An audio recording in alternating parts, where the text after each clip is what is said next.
খাওয়ানোর সময় কি শিশুকে মোবাইল দেন? বেনগর ও নেগেন অনেক বাবা মা মনে করেন এতে শিশু শান্ত থাকে।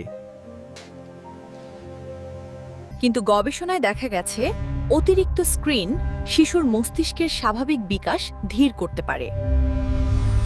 বিশেষ করে 2 বছরের নিচের শিশুদের ক্ষেত্রে মোবাইল ভাষা শেখা ও মনোযোগ কমিয়ে দেয়।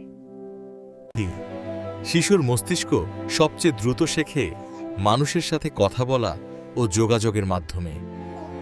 চোখে চোখ রাখা এবং খেলাধুলার মাধ্যমেই শিশুর শেখা সবচেয়ে বেশি হয় বলেছি।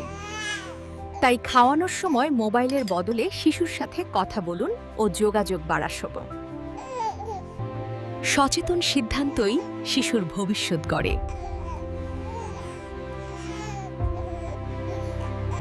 সচেতনতা যত দ্রুত, উন্নতির সুযোগ তত বেশি। এমন গুরুত্বপূর্ণ প্যারেন্টিং গাইড পেতে ফলো করুন।